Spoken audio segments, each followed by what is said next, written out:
6:50 is the time this Friday. Back here with our Sunrise Smart Start. That's your top stories and breaking developments. One woman is dead after a stabbing and shooting overnight in Rochester. Around 9:30, there were several calls to 911 for a fight with someone stabbed and another shot on Spencer Street near North Plymouth Avenue. Officers found two people injured, a woman in her 30s and a man in his 20s. The woman who'd been stabbed died at the hospital. The man shot is in critical condition. Police say the two had gotten into an argument, and as the man stabbed the woman, someone shot the attacker. The Major Crimes Unit says this is still a very active investigation, and anyone with leads that can help is asked to call 911. Authorities need your help to find this missing woman from Churchville. And that's a picture of 69-year-old Cheryl Martin, last seen driving on the thruway near Akron in Erie County in a gray 2015 Buick. That vehicle has a New York license plate number of M181. We have her photo and more detailed information posted in this story at rochesterfirst.com. Sunrise traffic here at 6:51. Looking from the west side from our Greater Rock Sky Eye close to the metro, we are looking okay across 490 in and out of downtown. 590 good as well. We are tracking an issue happening right now. You see that camera from the DOT. Pictures on the right side of your screen. All that smoke billowing out. That is westbound on 90 near the 390 exit.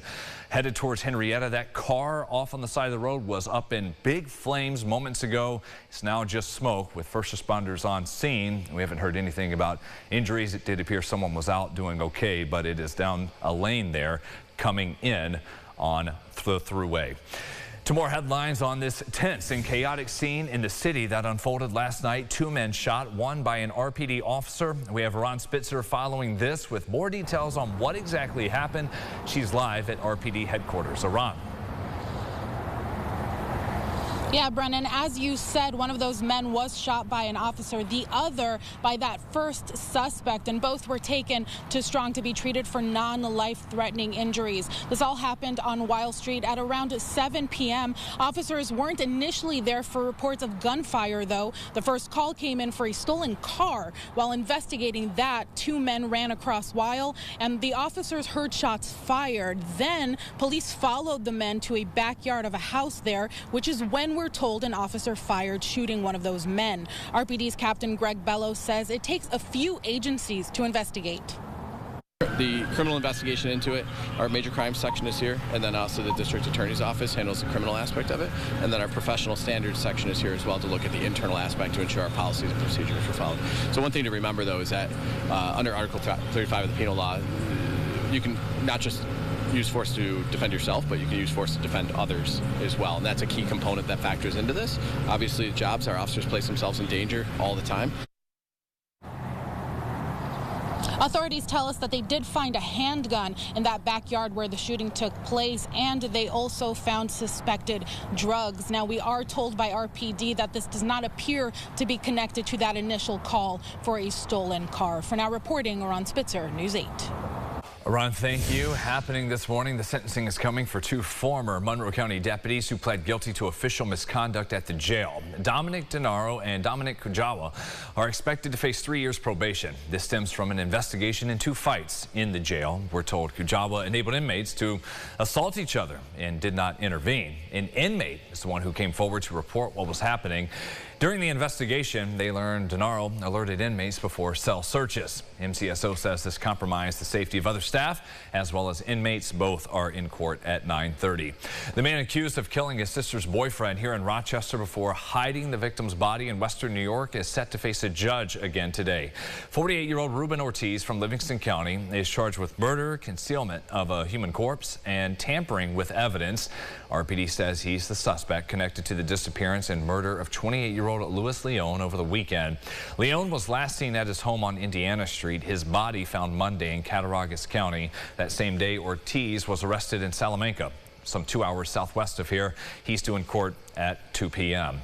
President Donald Trump and Russian President Vladimir Putin are meeting today at a U.S. military base in Alaska. Finding a way to bring a stop to the Russia-Ukraine war is high on President Trump's agenda. But yesterday at the White House, the president told reporters today's sit-down will be setting the table for a second meeting, one that Ukraine's leader, Volodymyr Zelensky, would be invited to attend. Going inside the huddle, the Bills are in Chicago for a weekend full of football, and it begins today. today with a joint practice with Chicago. The practice will be a big opportunity for both teams to learn what they have figured out and put together this offseason. For the Bears, they get another look at their second-year quarterback, Caleb Williams, and his new head coach, Ben Johnson from the Lions, how that's evolved over the preseason. Buffalo, you get another opportunity to see the rookies and other young guys developing, trying to make the cut. There are a lot of potential positive outcomes from a joint practice, but they're also known to be a little chippy throughout the league, something defensive back Cam Lewis and head coach Sean McDermott agree are unwanted distractions, so hope we don't see any viral video come out of that.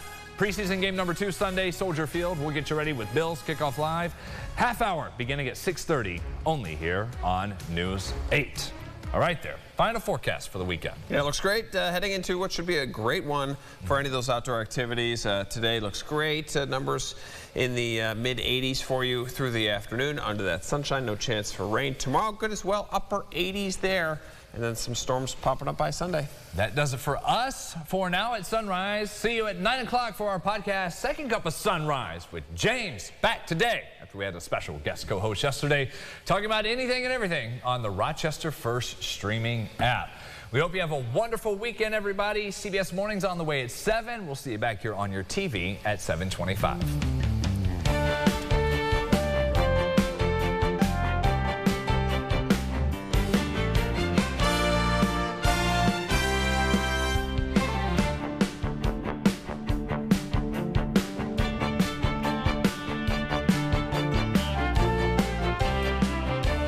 Follow News 8 wherever you are on RochesterFirst.com, Facebook, X, and on our app for news and weather.